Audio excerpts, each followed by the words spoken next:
யோபு 14வது அதிகாரம் 7-9 வரைக்கும். ஒரு மரத்தை குறித்ததாவது நம்பிக்கை உண்டு, அது வெட்டி போடப்பட்டாலும் திரும்ப தலைக்கும், இளங்கிளைகள் துளிர்க்கும், அதன் வேர் தரையிலே பழையதாகி அதன் அடிக்கட்டை மண்ணிலே செத்தாலும் தண்ணீரின் வாசனையினால் அது துளிர்த்து இளம் மரம் போல கிளைவிடும். ஆமென். இந்த இடத்துல நம்ம வாசிக்கிறோம், ஒரு மரம் இருந்தது. அந்த மரம் எப்படிப்பட்டதா இருக்கிறதுனா, முதல் காரியம், அது வெட்டப்பட்ட மரமாய் இருக்கிறது. தானா அந்த மரம் வெட்டுண்டு போகும்னு நினைக்கிறீங்களா? இந்த மரம் நம்மளுடைய வாழ்க்கை. இப்போ இந்த தானாய் நடக்கிற காரியம், இயற்கை ஒரு மரத்தை வெட்டி போட்டுருமா? போடுறதுக்கு வாய்ப்பு இல்லை. அப்ப என்ன நடந்திருக்காங்க? யாரோ ஒரு நபரால் இல்ல ஒரு சத்துருவால் ஒரு தேவ பிள்ளையோட வாழ்க்கை வெட்டப்பட்ட ஒரு நிலைக்கு போவதற்கு அது தானாய் நடப்பதல்ல, ஒரு சத்துருவினுடைய கிரியை. அந்த நபருக்கு எதிராக எழும்பி முதல் அவங்க வாழ்க்கையை என்ன செய்றாங்களாம்?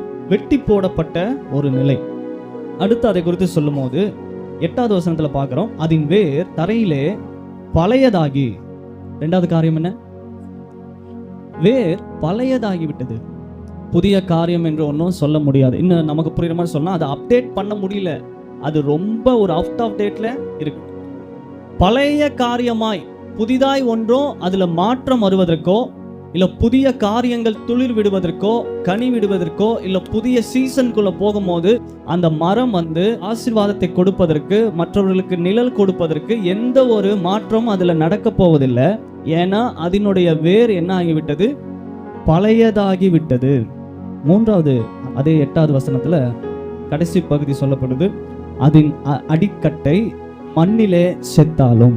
ஒரு மரத்துக்கு எது நல்ல விளைச்சலை கொடுப்பதற்கு, இல்ல அந்த மரம் துளிர் விட்டு விதையிலிருந்து வளர்வதற்கு முக்கியமான தேவையான ஒன்று என்ன? மண். இப்போ ஒரு செடியை எடுத்துட்டு போனா கூட தாய் மண்ணை எடுத்துட்டு போவாங்க இல்லையா? அந்த தாய் மண்ணை எடுத்துட்டு போகும்போது அந்த மரம் நல்லபடியா வளரும். ஆனா இந்த இடத்துல சொல்லப்படுகிறது, அந்த அடிக்கட்டை, அந்த வேர் மண்ணிலே செத்தாலும். எதை நம்பிக்கையா இருந்து எது அதற்கு வாழ்வாதாரமோ, எந்த வேர் அந்த மண்ணில நல்ல வேர் ஊன்றி நல்ல காரியங்களை கொடுக்குமோ, அந்த நம்பிக்கையா இருந்த மண்ணிலே அது செத்து போனாலும். அப்ப 3 காரியம் பாருங்க. 1, அது வெட்டப்பட்ட மரம். 2வது பார்க்கிறோம், அதனுடைய வேர் பழையதாகிவிட்டது. 3வது காரியம் பார்க்கிறோம், அது மண்ணிலே செத்து போனது. ஆனா அப்படி இருக்கிறப்போ 9வது வசனம் என்ன சொல்லப்படுது? தண்ணீரின் வாசனையினால் அது துளிர்த்து இளம் மரம் போல கிளைவிடும். தண்ணீரின் வாசனையினால அந்த வெட்டப்பட்ட மரம் தான், அது பழையதாய் போன மரம் தான், அது மண்ணிலே செத்த மரம் தான். ஆனா கர்த்தருடைய வசனம் சொல்லுகிறது, தண்ணீரின் வாசனையினால் அது திரும்ப துளிர்க்கும். இப்ப தண்ணீரின் வாசனை அப்படின்னு பார்க்கும்போது யார் அந்த தண்ணீர்? வேதத்துல தண்ணீரை யாருக்கு நம்ம ஒப்பிடுகிறோம்? ஆவியானவர். அப்ப பக்கத்துல சொல்லுங்க, உங்க வாழ்க்கை வெட்டப்பட்டிருக்கலாம், வேறு பழையதாய் போயிருக்கலாம், மண்ணிலே செத்ததை போல இருக்கலாம்.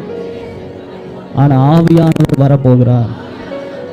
உங்க வாழ்க்கையில தண்ணீரின் வாசனை வீச போகிறது. ஆமென். ஆமா. எவ்வளவு பேருக்கு ரொம்ப துக்கமா இருக்கு? ஒரு அல்லேலூயா சொல்லுங்க. பார்த்தீங்களா? சந்தோஷமா இருக்கவங்களா சொல்லாமா? ஆமென். இப்போ என்னுடைய வாழ்க்கையில தண்ணீரின் வாசனை வீசுகிற நாட்களுக்குள்ளாக கர்த்தர் நம்மை கொண்டு போக போகிறார். இப்போ இந்த மரம் ஆவியானவர் வந்த பிறகு ஒரு 3 காரியம் நடக்குது. சத்துரு என்னுடைய வாழ்க்கையில ஒரு 3 காரியத்தை செய்கிறான். நான் வெட்டப்பட்ட ஒரு நிலை. 2வது வேர் பழமையாய் போன ஒரு நிலை. 3வது பார்க்கிறேன், மண்ணிலே செத்த நிலை. ஆனா தண்ணீரின் வாசனை வந்த பிறகு 3 காரியம் நடக்கிறது. என்னன்னா, திரும்ப துளிர்க்கும். சொல்லுங்க, உங்க வாழ்க்கையில எதெல்லாம் வெட்டப்பட்டு மண்ணில செத்து போய் கிளையெல்லாம் நறுக்கப்பட்டிருக்குதோ அதெல்லாம் மீண்டும் துளிர்க்கும். சொல்லுங்க பக்கத்துல. ஆமா, மீண்டும் துளிர்க்கும். அப்ப தேவன் என் வாழ்க்கையில வந்தா 3 காரியம்: திரும்ப தலைக்கும், இளங்கிளைகள் துளிர்க்கும், இளம் மரம் போல் நான் கிளை விடுவேன். எந்த மரத்தை பார்த்து சத்ரு எய்ம் பண்ணி அவனுடைய கிளையை எல்லாம் வெட்டி போட்டானோ, கர்த்தர் சொல்றார், தண்ணீரின் வாசனையினால் நீ மீண்டும் இளம் மரம் போல கிளை விடுவாய். ஆமே. ஆமா, பாருங்க, நான் முடியாது, என்னுடைய எல்லா காரியமும் முடிந்து போனதுன்னு சொன்னா எதை பார்த்து? பழைய மரம்பா. இந்த மரம் எத்தனை வருஷமா இருக்கு? ரொம்ப வருஷமா இருக்கு, அது பழசு, இனி அது கனி தருகிறதுக்கு வாய்ப்பு இல்லை சொன்னா, கர்த்தர் வந்தா என் வாழ்க்கை என்ன நடக்குதா, நான் இளம் மரத்தை போல கிளை விடுகிற ஒரு சீசனுக்குள்ளாக கர்த்தர் என்னை கொண்டு போகிறார். இப்போ 3 காரியம் என்ன? ஆவியானவர் என் வாழ்க்கையில வந்தா சொல்லலாமா? திரும்ப தலைக்கும், என் குடும்பம் திரும்ப தலைக்கும், இளங்கிளைகள் துளிர்க்கும், இளம் மரம் போல் கிளை விடுவோம். ஆமென். ஆமா, சபைக்கும் ஆண்டவர் அதான் சொல்றாரு. இதோ பழைய ஒரு காரியம் இல்லை, ஏதோ வெட்டி போடப்பட்ட காரியம் இல்லை, இது மீண்டும் துளிர்க்கிற நேரத்துக்குள்ளாக கர்த்தர் கொண்டு போகிறார். இது மீண்டும் இளம் மரத்தை போல இருக்கும், அது ஆரோக்கியமா இருக்கும், அது முன்ன இருந்ததை விட ஸ்ட்ராங்கா இருக்கும். அதுல புதிய ஒரு துவக்கத்தை கர்த்தர் வைக்கிறார். எனக்கு எதிராய் சத்துரு என் வாழ்க்கையில முற்றுப்புள்ளி வைத்து, இதை நீ செய்யவே முடியாது, இதை நீ கடக்கவே முடியாது, இது உனக்கு கர்த்தர் நினைத்தா கூட கொடுக்க முடியாது, நீ இந்த நபரை மாற்றவே முடியாது, நீ உன் பிள்ளைய மாற்ற முடியாது, நீ உன்னுடைய சூழ்நிலைகளை உன்னுடைய வியாதியை நீ மாற்ற முடியாதுன்னு சொல்லி அவன் வெட்டி போட்டு, அவன் அது பழையதாய் மாற பண்ணி மண்ணிலே அது செத்து போக பண்ணிருந்தாலும் கர்த்தர் அந்த முற்றுப்புள்ளியை அழித்துட்டு பக்கத்துல ஒரு கமா போட்டு என்ன சொல்றாரு? திரும்ப தலைக்கும், இளங்கிளைகள் துளிர்விடும், இளம் மரம் போல கிளை விடுவாய். இதுதான் கர்த்தர் நம்மளை பார்த்து சொல்லுகிற காரியம். ஏசாயா 44வது அதிகாரம் 2வது வசனமும் 3வது வசனம். உன்னை உண்டாக்கினவரும் தாயின் கர்ப்பத்தில் உன்னை உருவாக்கினவரும் கர்த்தர் சொல்லுகிறதாவது, என் தாசனாகிய யாக்கோபே, நான் தெரிந்து கொண்ட யெஷுரனே, பயப்படாதே, தாகம் உள்ளவன் மேல் தண்ணீரையும் வறண்ட நிலத்தின் மேல் ஆறுகளையும் ஊற்றுவேன். உன் சந்ததியின் மேல் என் ஆவி, என் ஆசீர்வாதம். ஆமென். முதல்ல அங்க சொல்லப்படுகிறார் என்ன தெரியுமா? தாகம் உள்ளவன் மேல் தண்ணீரை ஊற்றுகிறவர். உங்க வாழ்க்கையில சொல்லுங்க, வறட்சி இருக்கலாம், வறட்சினால ஒரு திரட்சி ஏற்பட்டிருக்கலாம். கர்த்தர் சொல்லுகிறார், தண்ணீரை ஊற்றுவேன். உங்களுக்குலாம் தெரியுமா, நம்மளுடைய வாழ்க்கையில, ஊழியத்துல, குடும்பத்துல தண்ணீருடைய வாசனை வீச போகுது. யாருக்கா தெரியுமா தண்ணீரோட வாசனை எப்படி இருக்குன்னு? தெரியலனாலும் இனி வருகிற நாட்கள்ல தெரியும் தண்ணீருடைய வாசனை நம்ம மேல எப்படி இருக்கும். கர்த்தர் நம்மளுடைய துதிகளை என்னவா எடுக்கிறாரா? சுகந்த வாசனையா எடுக்கிறார். வசனம் சொல்லு, நாம அவருக்கு நற்கந்தங்களா இருக்கிறோம் அப்படின்னு என்ன அர்த்தம்? ஒரு வாசனை வீசுகிற திரவத்தை போல நாம் இருக்கிறோம். இங்க ஆவியானவருடைய வாசனை என் கிட்ட வந்து உறவாட கூட தேவையில்லை. அந்த இடிக்கப்பட்ட உருக்குலைந்த மரத்தின் மேல் தேவ ஆவியானுடைய வாசனை வீசும்போது தண்ணீரை ஊற்றுகிறார். முதல் காரியம். 2வது என்ன சொல்றாரா? உன் சந்ததியின் மேல் என் ஆவி, உன் சந்தானத்தின் மேல் என் ஆசீர்வாதம். இப்போ என் வாழ்க்கை, நான் தாகமுள்ளவனா இருக்கிறேன், வறட்சி நிறைந்த ஒரு பாதையில இருக்கும் போது ஆண்டவர் சொல்றார், உன்னை பெயர் சொல்லி அழைத்த தேவன் என்ன சொல்லுகிறாரா? என் ஆவியை ஊற்றுவேன். என்னுடைய ஆவி எப்படிப்பட்டது? சோர்ந்து போகிறது, பலவீனமானது. என்னுடைய ஆவி இருக்கிற வரைக்கும் அந்த மரம் மீண்டும் துளிர்க்க போவதே இல்லை. ஆனா கர்த்தர் என்ன சொல்றாருன்னா, என் ஆவியை ஊற்றுவேன்.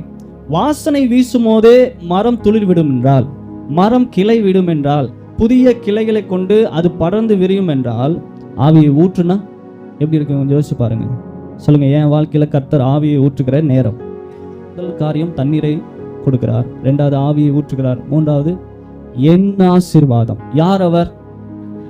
ஐஸ்வர்யத்தில் சம்பனர். அவர் சொல்லுகிறார், என் ஆசீர்வாதத்தை ஊற்றுவேன். என் ஆசீர்வாதத்தை நான் ஊற்றுவேன் என்று அந்த இடத்துல சொல்லப்படுகிறதோ கொடுக்கிறதல்ல, ஊற்றும் போது அது அளவிட முடியாததா இருக்கும். சொல்லுங்க பக்கத்துல, உங்க வாழ்க்கையில கர்த்தர் அவர் ஆசீர்வாதத்தை ஊற்றுகிற நேரம். ஆமென். இது நமக்கு புரியவே கூடாது அப்படின்னு சொல்லிதான் சத்துரு அந்த மரத்தை என்ன செய்தான்? வெட்டி போட்டான். ஆனா கர்த்தர் சொல்றாரு, வெட்டிட்டீங்கள, இனி நான் யார் என்கிறத சத்துருவோட கண்களுக்கு முன்பாக பார்க்க வேண்டிய நேரம். அப்ப முற்றுப்புள்ளி வைத்த இடத்துல புதிய துவக்கத்தை வைக்கிறார். சரி, அப்ப முதல் காரியம் பார்த்தோம், வேர் செத்த நிலை. 2வது, அந்த மரம் எப்படிப்பட்ட ஒரு மரமா இருந்தது? பழைய ஒரு நிலை, பழைய மரமாய் மாறினது. அதனுடைய அடிக்கட்டைகள் எல்லாம் செத்து போனது. இப்ப இந்த பழையதாய் மாறின வாழ்க்கை பார்ப்போம். லூக்கா 13வது அதிகாரம் 11வது வசனம். அப்பொழுது எவ்வளவு வருஷம் பழசு பார்த்தீங்களா? 18 வருஷமாய் பலவீனப்படுத்தும் ஆவி. இப்ப அந்த ஆவி செய்கிற வேலை என்னன்னா, நிமிரக்கூடாது வாழ்க்கையில. சில பேரை குனிஞ்சே தான் வச்சிருக்கணும், தலை குனிகிற ஒரு நிலையிலே தான் வாழ்க்கை இருக்கணும்னு சொல்லி சத்துரு என்ன செய்கிறான்னா, நிமிரக்கூடாதபடிக்கு சிலரை பலவீனப்படுத்திருக்கிறான். இதுதான் பழைய ஒரு நிலை. இப்போ 18 வருஷம் அந்த அம்மா பார்த்ததெல்லாம் எதை சொல்லுங்க? தரையில்ல, எல்லாரோட காலையும். இப்ப இயேசு அங்க இருக்கிறாரு, அவர்கிட்ட போகணும்னா அதுக்கு முன்னாடி எத்தனை கால் அந்த அம்மாவோட முகத்துல தெரிந்துக்கு தெரியுமா? ஒரு நபரை ஏறெடுத்து பார்க்க முடியாமல் தலை குனிவின் நிமித்தம், அவங்களை பலவீனப்படுத்தும் ஆவியின் நிமித்தம் அவங்க பார்த்தது எல்லாமே மனிதர்களுடைய பாதங்களை. இன்னைக்கு எத்தனையோ பேருடைய வாழ்க்கை தெரியுமா? சிலர்கிட்ட அடிமையாவே இருக்கிற ஒரு நிலை, நிமிர்ந்து அவங்க முகத்தை பார்க்க முடியாத ஒரு நிலை, தலை குனிவே தான் பார்த்து எத்தனையோ பேரோட காலை பார்த்து வந்திருப்பான். வசனம் இயேசு கண்டார். அவங்க பார்த்ததெல்லாம் பிறருடைய பாதங்களை, இயேசு பார்த்தது அவங்களுடைய இருதயத்தை. அங்க பார்த்து என்ன சொல்றாரு? தம்மிடமாய் அழைத்து, ஸ்திரீயே உன் பலவீனத்திலிருந்து விடுதலையாக்கப்பட்டா என்று சொல்லி அவர்மேல் தமது கைகளை வைத்தார். கர்த்தர் பாருங்க என்ன செய்கிறார். அந்த ஸ்திரீயை அழைத்து அவர் மேல் கைகளை வைத்து பலவீனத்திலிருந்து விடுதலையாக்கப்பட்டா என்று சொன்னார். உடனே அவங்க என்ன செய்தாங்க? தேவனை மகிமைப்படுத்துகிற ஒரு வாழ்க்கை. இதே ஒரு பழைய நிலை, செத்த நிலை இன்னொரு மனிதனுக்கு வருது. சமாரியன் அந்த வழியா வரும்போது அந்த அடிப்பட்ட எல்லார்ட்டையும் காயங்களோடு ஜீவன் போக முடிஞ்சது இல்லையா? அந்த செத்த மரம் என்ன நினைக்கும்? இதோட நம்ம வெட்டப்பட்ட ஒரு நிலை வந்தோடனே இதோட வாழ்க்கை முடிந்தது அப்படி என்று நினைக்கும் போதுதான் அந்த நல்ல சமாரியன் வந்து என்ன பண்ணார்? அந்த மனிதனை எடுத்து தன் மிருகத்தின் மேலே ஏற்றி தன்னுடைய பணத்தை செலவு செய்து அந்த ஜீவனை காப்பாற்றி கொடுத்தார்.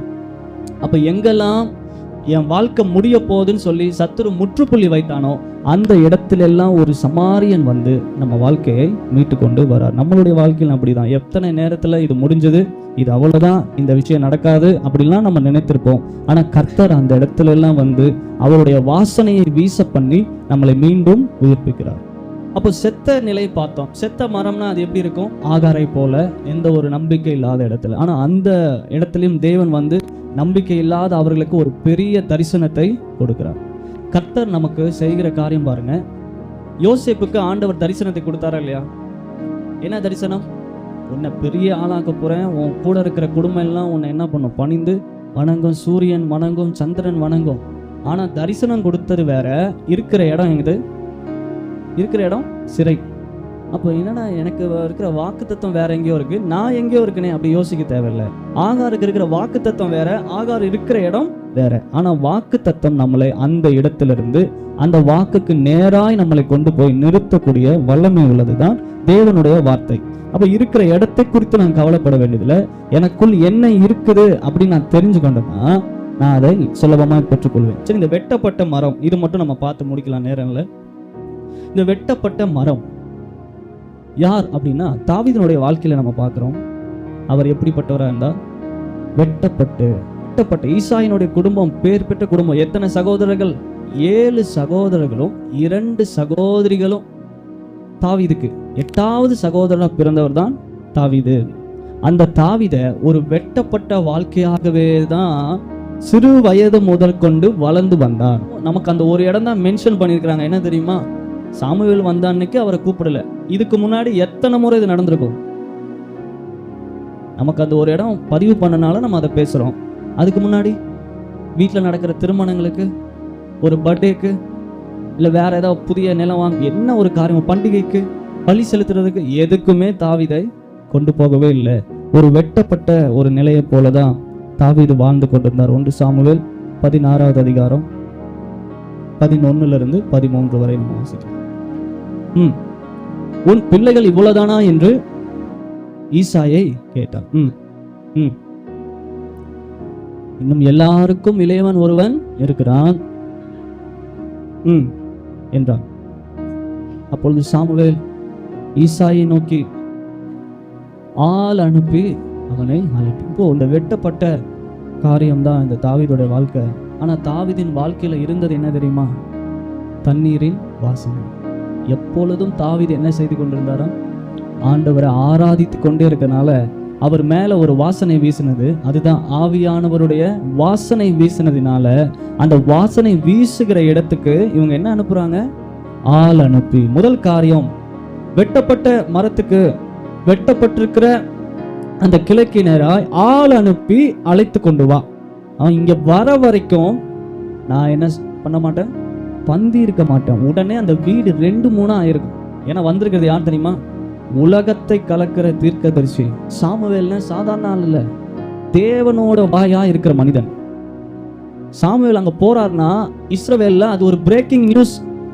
இன்னைக்கு இருந்திருந்தா எல்லா சேனலும் போய் லைவ் எடுத்திருப்பாங்க. சாமுவேல் எங்க போயிட்டு இருக்கார், பலி செலுத்த போறாரா, ஆலயத்துக்கு போறாங்க, எல்லா சேனலையும் லைவ் போகணும். ஏன்னா அவ்வளவு பெரிய தேசத்தின் தீர்க்கதரிசி வீட்டுக்கு வந்து தாவீது வர வரைக்கும் நான் சாப்பிட மாட்டேன்னு சொல்றாரு பாருங்க. எத்தனையோ நாள் அதே வீட்டுல தாவீதுக்கு சாப்பாடு இல்லை, எத்தனையோ நாள் ஒதுக்கப்பட்டிருக்கலாம், எடுத்து வைக்காம போயிருந்திருக்கலாம், கொடுக்க வேண்டியதை கொடுக்காம போயிருக்கலாம். ஆனா இன்னைக்கு கர்த்தர் வந்தார்னா அங்க என்ன செய்றாருன்னா, அவன் வர வரைக்கும் நான் சாப்பிடல. முதல் காரியம் என்ன? ஆள் அனுப்பி போறார். ரெண்டாவது என்ன பாருங்க, சிவந்த மேனியும் அழகிய கண்களும் நல்ல ரூபம் உள்ள ஒரு மனிதனாய் தாவீது வரார். அப்பொழுது இப்ப கர்த்தர் என்ன சொல்றாரு தெரியுமா? இவன் தான். இவ்வளவு நேரம் சாமுவேல் உட்காந்துட்டு அப்படியே ஒரு பெரிய ஆசனத்தை போட்டிருப்பாங்க. சாமுவேல் வந்து இப்போ உங்க வீட்டுக்கு தீர்க்கதரிசி வந்து என்ன பண்ணுவீங்க? சாமுவேல் வரார், எப்படி இருக்கும்? அப்படி உட்கார வச்சிருக்கும் போது தாவீது வரத்துக்கு முன்னாடி அவங்க அண்ணங்கள்லாம் வராங்க. சாமுவேல் அப்படியே கால் மேல கால் போட்டு இவனா இருக்குமா, இவனா இருக்குமா, இவனா இருக்குமான்னு இருப்பார். யாருமே இல்லை. இப்ப தாவீது வரப்போ ஆண்டவர் என்ன சொல்றாரு? நீ எழுந்து. இப்ப இவர் எழுந்ததை பார்த்து யாரா வரா? ஏன்னா இங்க உட்காந்து பாக்குறாரு. தாவீது வந்தோடனே இவ்வளவு பெரிய சாமுவேலை பார்த்தா சவுலே எழுந்திருச்சு நிற்பாரு. தேசத்து ராஜாவே எழுந்து நிற்கக்கூடிய மனிதன் தான் சாமுவேல். இப்ப சாமுவேல் யாரை பார்த்து எழுந்திருக்கிறாருன்னு பார்த்தா, பின்னாடி இத்தனை நாள் யாரை ஒதுக்கி ஒரு ட்ரெஸ் கொடுக்காம, அவருடைய தட்டு தான் வீட்டிலே ரொம்ப மோசமா இருந்திருக்கும், அவருக்கு ஒரு பழைய டம்ளர் இருந்திருக்கும், அவருக்குன்னு சொல்லி எதுவுமே இல்லை. அப்படிப்பட்ட மனிதனை பார்த்து இப்ப கர்த்தர் சொல்றாரு, நீ எழுந்து அப்படின்னு உடனே டப்புன்னு முழு ஃபேமிலி ஏஞ்சிச்சு. முழு ஃபேமிலி ஏஞ்சா சாமுவேலை பார்க்க வந்திருக்கிற சுத்தி இருக்கிற ஜனங்கள் எல்லாரும் என்ன பண்றாங்க? எழுந்து நிற்கிறாங்க. எத்தனை முறை சாமுவேல் எழுந்து நின்றாலும் அத்தனை முறை எழுந்து நிற்கணும். இப்ப கர்த்தர் சொல்றாரு, இவ்வளவு பெரிய மகிமை அடைந்த சாமுவேலே நீ எழுந்து நில்ல. யாருக்கு முன்னாடினா, வாசனை வீசுகிற மனிதனுக்கு முன்பாக. அந்த மனிதன் வரும்போது சாமுவேல் எழுந்த உடனே தான் முழு குடும்பத்துக்கு தெரியுது இத்தனை நாள் ஒதுக்குன ஆள் யாரு. இப்ப எப்படி இருந்திருக்கும் அவங்களுக்குலாம்? அடுத்து 3வது காரியம் தான் எனக்கு ரொம்ப பிடிச்சது. 13 பாருங்க. அப்பொழுது சாமுவேல் தைல கொம்பை எடுத்து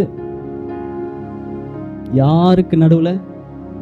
இத்தனை நாளா மட்டம் தட்டுன ஆளுக்கு முன்னாடி, இத்தனை நாளா அற்பமா எண்ணப்பட்ட சகோதரருக்கு நடுவுல, அவங்களுக்கு முன்பாக பார், யாரெல்லாம் நீங்க பேசுனீங்களோ, யாரை பார்த்து நீங்க எல்லாம் உதவாத ஆள், இவன் வீட்டுக்குள்ளே வரக்கூடாது, காலையில எஞ்ச என்ன நான் முழிக்கும் போது நீ முன்னாடி இருக்கக்கூடாது, போயிடுன்னு சொன்னியோ, அந்த சகோதரருக்கு முன்பாக தாவீதை அபிஷேகம் பண்ணுகிறான். இங்க கர்த்தர் பாத்தீங்களா? முதல் காரியம், ஆள் அனுப்பி கூட்டிட்டு வர. யார? ஒதுக்கப்பட்ட நபரை. ரெண்டாவது, சாமுவேலை பார்த்து சொல்றார், நீ எழுந்து அவனை அபிஷேகம். எங்க பண்ணுனா? சகோதரர்கள் மத்தியில. பக்கத்துல சொல்லுங்க, யாரெல்லாம் உங்களை அற்பமா எண்ணி இருந்தாலும், இல்ல நீங்க யாரையும் அற்பமா எண்ணினாலும் உங்களுக்கு இதான் நிலைமை. யாரையும் நம்ம அற்பமா எண்ணக்கூடாது இல்லையா? அப்ப உங்களை யாரா அப்படி எண்ணிருந்தா, அவர்கள் கண்களுக்கு முன்பாக உங்களை தேவன் மகிமைப்படுத்துவார். ஆமென். ஆனா நம்ம மேல தண்ணீரின் வாசனை வீசுகிறதா? தண்ணீரின் வாசனை ஒரு மனிதன் மேல வீசினா அவனுக்கு முன்பாக எல்லா கணமும் எழுந்து நிற்கும், எல்லா மகிமையும் எழுந்து நிற்கிறது. வெட்கப்பட்ட துக்கப்பட்ட அந்த மரத்தை கர்த்தர் மகிமையா அலங்காரமா என்ன பண்றா? பண்ணி வைக்கிறார். இப்போ இதுதான் தாவீதுடைய வாழ்க்கையில் நடந்தது. அதுக்கு காரணம் என்னன்னா, தண்ணீரின் வாசனை வீசினா ஒரு ஆட்டுக்கு பின்னாடி ஓடின மனுஷனுக்கு பின்னாடி தேசமே என்ன பண்ணும்? ஓடிவர். அப்ப முற்றுப்புள்ளி அல்ல, புதிய துவக்கம். சொல்லுங்க, கை கொடுத்து. மரம் வெட்டப்பட்டதா? மரம் பழையதா போயினதா? வேர் செத்துருச்சுன்னு நினைக்கிறீங்களா? இது முற்றுப்புள்ளி அல்ல, இது புதிய துவக்கம். ஆமென். ஏசாயா 37வது அதிகாரம் 31. யூதா வம்சத்தாரில் மீந்திருக்கிறவர்கள் மறுபடியும் கீழே வேர் பற்றி மேலே கனி கொடுப்பார்கள். பக்கத்துல சொல்லுங்க, வாசனை வீசும்போது நீங்கள் கீழே வேர் பற்றி மேலே கனி கொடுப்பீர்கள். கனி கொடுக்க வைப்பார். ஆமென். நாமெல்லாம் யாரு? யூதாவை சேர்ந்தவர்கள். அங்க சொல்றாரு, மீந்திருக்கிறாள். யூதா என்றால் துதி. சர்ச்சில் யார் மீந்து இருக்கிறானோ, யார் மீதியா இருக்கிறாங்களோ, யார் இன்னும் கர்த்தரை தேடுகிறார்களோ அவர்களை பார்த்து சொன்னது, மறுபடியும், அந்த வார்த்தையை சொல்லலாமா, மறுபடியும் வெட்டப்பட்ட மரம் தான், வேர் செத்து போன மரம் தான், மண்ணிலே செத்து போன மரம் தான், ஆனா மீண்டும் கீழே வேர் பற்றி மேலே கனி கொடுப்போம். ஆமென்.